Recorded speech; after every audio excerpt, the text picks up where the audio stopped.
అంటే ఇంకా first standard కూడా వెళ్ళని పరిస్థితి. కేవలం స్కూల్కి వెళ్తే కొంతవరకు ఏదైతే కొంత అలవాట్లు అవుతాయి అన్న ఉద్దేశంతో తల్లిదండ్రులు ఎల్కేజీ యూకేజీలో చేర్పిస్తారు. అదే రకంగా చూసుకుంటే ఈ ప్రణయ్ తేజకి సంబంధించిన తల్లిదండ్రులు కూడా అదే రకంగా మనం చేర్పించడం జరిగింది. అయితే ఊహించిన విధంగా జరిగిన ఈ ఘటనతో ఒకసారిగా అబ్బాయి కుప్పకూలిపోయాడు. సహజంగా ఇట్లాగా షాక్ గురై కొందరు పడిపోతారు, కానీ వెంటనే లేస్తారని అందరూ భావిస్తారు. కానీ ఈ రకంగా చూసుకుంటే అతను ప్రాణం కోల్పోయాడు. ప్రస్తుతానికి పోస్ట్ మార్టం ప్రక్రియ కోసం వాళ్ళని ఇక్కడ విశాఖలోని కింగ్ జార్జ్ ఆసుపత్రికి అంటే ఆంధ్ర మెడికల్ కాలేజ్ తీసుకొచ్చారు. అయినప్పుడు కూడా అంటే సహజంగా చాలా మంది తల్లిదండ్రులు పిల్లల్ని చక్కగా చూడాలని స్కూల్ కి పంపడం, అట్లాగే టీచర్లు మందలించడం జరుగుతుంది. కానీ ఈ ఘటనలో ఒకసారిగా పుట్టిన వెంటనే విద్యార్థి పడిపోయాడు. అయితే ఈ ఘటన జరగడానికి దాదాపు 15 నిమిషాల పాటు ఆ అబ్బాయి నిలబడ్డాడు. ఇతరులు కూడా విద్యార్థులు కూడా వరుసగా నిలబడ్డారు. అయితే ఒక రకంగా షాక్ గురయ్యాడా లేకపోతే పుట్టిన దెబ్బ తీవ్రంగా అతనికి ఎక్కడైనా కణితి దగ్గర తగిలి చనిపోయాడా అన్న విషయం పోస్ట్ మార్టం నివేదికలో తేలాల్సిన పరిస్థితి. ఏదేమైనప్పటికీ ఇది ఒక బాధాకరమైన పరిస్థితి. ఇట్లాగా చనిపోయాడా, ఆసుపత్రికి ఏదైనా తరలించారా? ఇప్పుడు స్కూల్ యాజమాన్యం ఏం చెప్తోంది?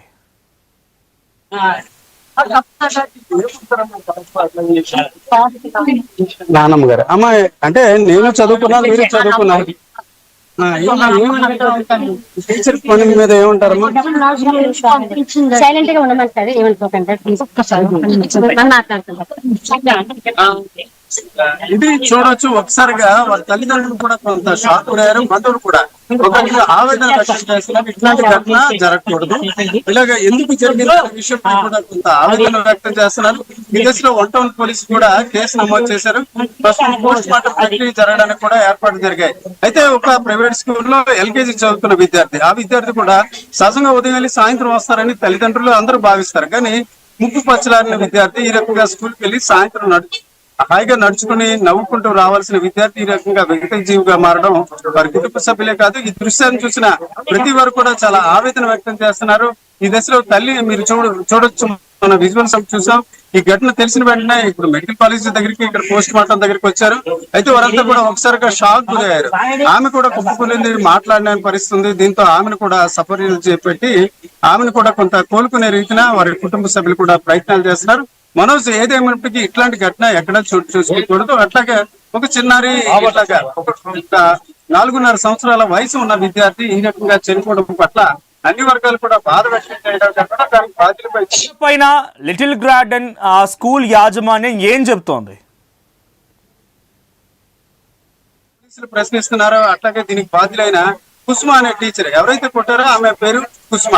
ఆ టీచర్ కూడా వాస్తవానికి చూసుకుంటే తప్పు చేసిన ఆ టీచర్ వెంటనే కుప్పకూలిన విద్యార్థిని కూడా తీసుకుని ఆసుపత్రికి వచ్చారు. అయితే ఆసుపత్రికి వచ్చిన తర్వాత ఆమె ఆ అబ్బాయి చనిపోయినట్లు నిర్ధారించడంతో అతన్ని ఆమెను 1 టౌన్ పోలీస్ స్టేషన్ తరలించారు. ప్రస్తుతానికి అబ్బాయికి సంబంధించిన ఏదైతే బాడీ ఉందో అది పోస్ట్ మార్టం ప్రక్రియ కోసం ఇక్కడ ఆంధ్ర మెడికల్ కాలేజీలో ఉంచారు. అయితే ఇక్కడ జరిగింది ఏంటంటే ఒక ప్రైవేట్ స్కూల్ అవ్వచ్చు, ప్రభుత్వ స్కూల్ కావచ్చు, ఇట్లా ఒక విద్యార్థిని కొట్టడం అనేది చాలా నేరం. అయితే కొట్టిన తీరు అంటే సహజంగా చాలా సందర్భాల్లో చట్టం ఏ రకంగా ఉన్నప్పటికీ పిల్లల్ని మందలించే క్రమంలో టీచర్లు కొట్టడం అనేది సహజంగా జరుగుతుంది. తల్లిదండ్రులు కూడా అట్లా కొట్టినప్పుడు కూడా అంగీకరించే పరిస్థితి. కానీ ఈ రోజు చూసుకుంటే ఈ సంఘటనలో ఒకసారిగా అబ్బాయి కుప్పకూలిపోయి ప్రాణం కోల్పోయాడు. అంటే టీచర్ ఎంత తీవ్రంగా కొట్టారు, అలాగే ఆ తీవ్రతకు ముందు కావచ్చు చాలాసేపు అతను 1/2 గంట సేపు నిలబడ్డాడు. టీచర్ కొడుతున్న తీరును అంటే అంతకుముందు కొంతమంది విద్యార్థులు కొట్టారు, అట్లాగే ఆమె షర్ట్ తీసి బట్టలు విప్పేస్తానని చెప్పడంతో అబ్బాయి కూడా చాలా షాక్ గురయ్యాడు. కేసు నమోదు చేశారు, దర్యాప్తు చేస్తున్నారు. ప్రధానంగా అదుపులో తీసుకున్న టీచర్ ను కూడా విచారిస్తున్నారు. ప్రాథమికంగా ఈ అంశాలకు సంబంధించి మనోజ్ ఇప్పటికే మనకు తెలుసు. నిజానికి ఒకసారిగా కుప్పకూలిపోయిన దృశ్యాలు కూడా మనకి చాలా బాధ అనిపిస్తుంది. మీరు ఇప్పటికీ మనం చూపించడానికి కొంత ఆర్టీవీ అన్నది కొంత సామాజిక బాధ్యత ఉంటుంది. ఈరోజు చూడొచ్చు దగ్గర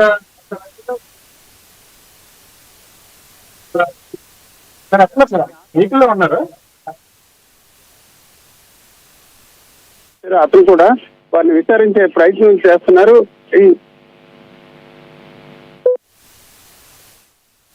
సార్ మీరు వచ్చారు కదా ప్రైమరీగా సార్, ఏంటి ఇన్ఫర్మేషన్, మీకున్న ఇన్ఫర్మేషన్ ఏంటి సార్?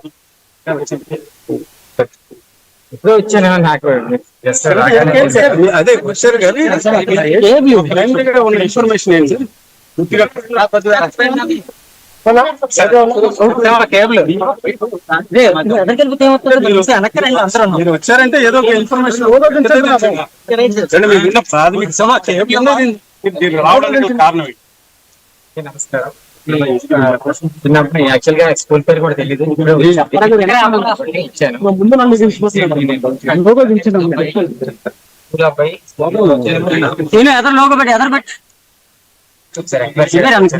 నాకు ఒక 5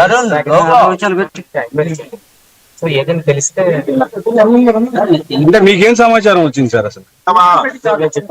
అదే నాకు వచ్చింది చెప్పాను.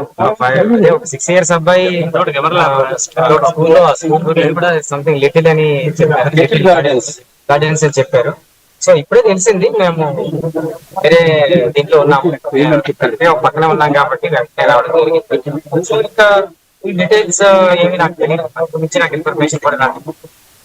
సో చనిపోయారని తెలిసింది. ఇక్కడ కాబట్టి వెరీ నియర్ బై కాబట్టి తెలిసింది. ఏదైనా ఇన్ఫర్మేషన్ అప్డేట్ తెలిస్తే తప్పనిసరిగా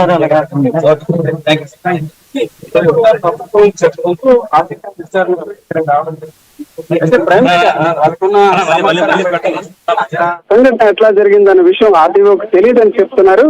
అయితే తెలియనప్పుడు కూడా అంటే ప్రభుత్వం చెప్పడంతో తాను ఇక్కడికి వచ్చాను, వారి తల్లిదండ్రులు ఇతరులను కూడా విచారించిన తర్వాత దానికి సంబంధించిన అంశాలు కూడా బయటపడతాయని చెప్తున్న పరిస్థితి. అమ్మ చెప్పండి, మీకేమైనా తెలిసిన వాళ్ళే తెలియదు అమ్మ ఇట్లా జరగడం ఎట్లా అంటే ఎవరికి ఇలా జరగకూడదు, నేను కూడా మిమ్మల్ని ఇట్లా అడగకూడదు, ఒక రకంగా బాధ కలిగిస్తుంది కదా. అదే కదా, వాళ్ళ 3 ఆడపిల్లలతో ఒకరే వాడుతాడు అబ్బాయి.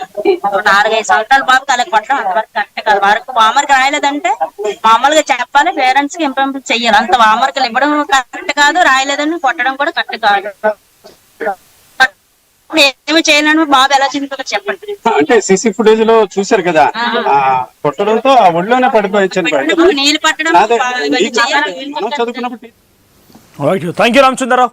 సో ప్రస్తుతానికి ప్రణయ్ తేజ సంబంధించినటువంటి మృతదేహానికి పోస్ట్ మార్టం నిర్వహిస్తున్నారు హాస్పిటల్ దగ్గర. అటు తల్లిదండ్రులు కూడా కన్నీటి పర్యంతం అవుతున్నారు. ఒక టీచర్ కొట్టడంతో స్పాట్లోనే కుప్పకూలిపోయాడు ప్రణయ్ తేజ. 6 ఏళ్ల చిన్నారి, బహుశా ఎల్కేజీ ఆర్ యూకేజీ చదువుతున్నట్టుగా ఉన్నాడు.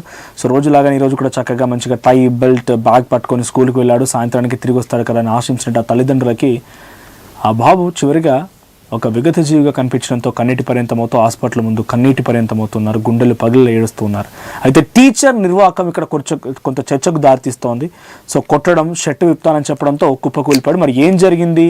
ఆ బాబు టీచర్ కొట్టడంతో అంటే ఇయర్ దగ్గర ఏదన్నా గట్టిగా దెబ్బ తగిలి రకంగా జరిగిందా, లేకపోతే టెన్షన్లో ఆ బాబు ఇలా షాక్ గురైపోయి చనిపోయాడు అనేది పోస్ట్ మార్టం రిపోర్ట్ తర్వాత తెలిసే అవకాశం. బట్ ప్రస్తుతానికైతే అక్కడికి కొంతమంది అధికారులు చేరుకొని ప్రణయ్ తేజ తల్లిదండ్రుల్ని కొంత నచ్చజెప్పే ప్రయత్నం చేస్తున్నారు, వారికి కొంత పరామర్శిస్తూ ఉన్నారు.